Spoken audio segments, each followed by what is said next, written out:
بسم اللہ الرحمن الرحیم۔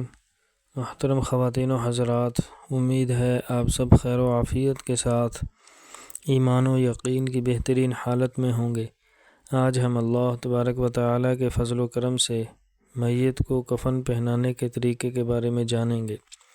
محترم سامعین، جب غسل سے فارغ ہو کر میت کو کفن پر رکھو تو اس کے سر پر عطر لگا دو اور ماتھا اور ناک اور دونوں ہتھیلیوں اور گھٹنوں اور پاؤں پر کافور مل دو۔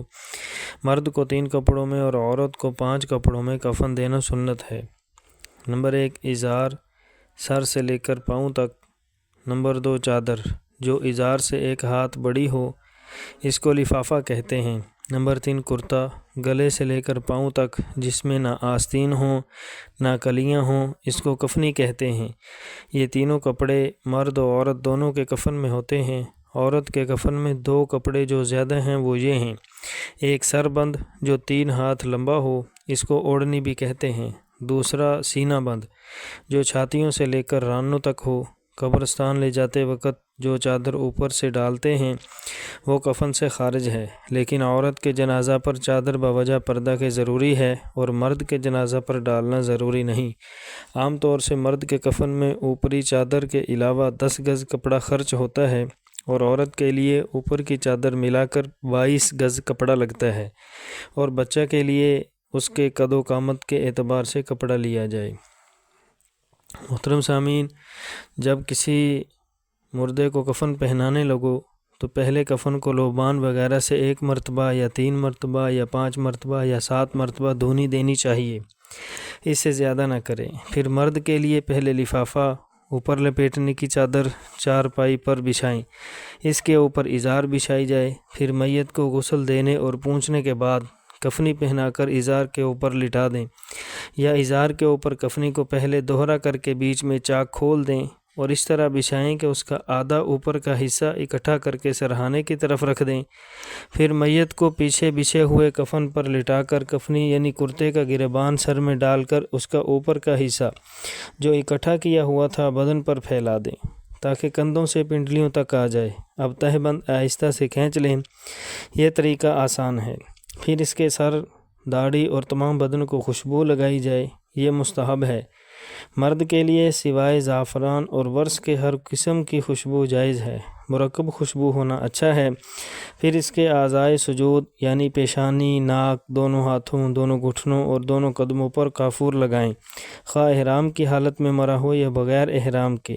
خوشبو اور کافور لگانا دونوں صورتوں میں جائز بلکہ مستحب ہے، اور احرام والے کا سر بھی ڈھانپ دیا جائے۔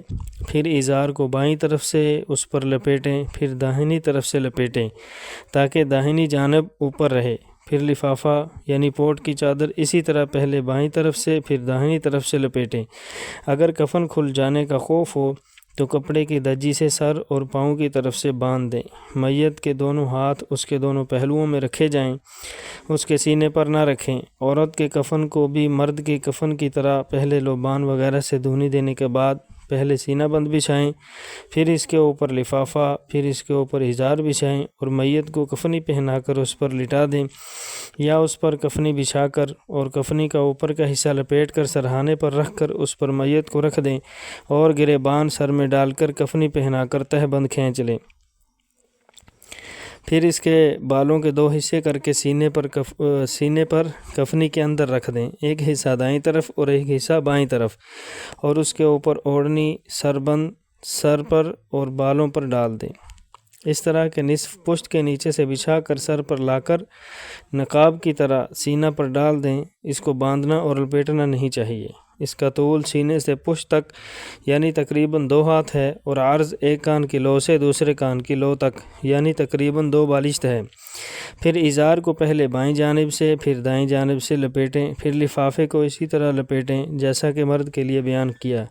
پھر سب کفنوں کے اوپر سینہ بند کو بغلوں سے نکال کر گھٹنے کے نیچے تک چھاتیوں کے اوپر پہلے بائیں طرف سے پھر داہنی طرف سے لپیٹ کر اس کے کناروں کو گرا دے کر باندھیں تاکہ کفن رانوں کے اوپر سے اڑنے نہ پائے۔ بعض کے نزدیک ناف تک باندھے۔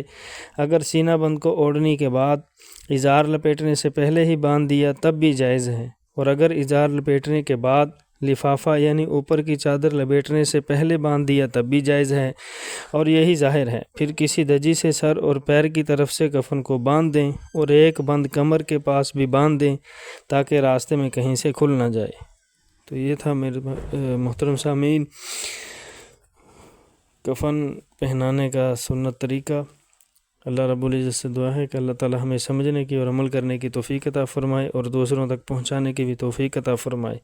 اللہ تعالی ہم سب کا حامی و ناصر ہو۔ لا الہ الا اللہ، لا الہ الا اللہ، محمد الرسول اللہ۔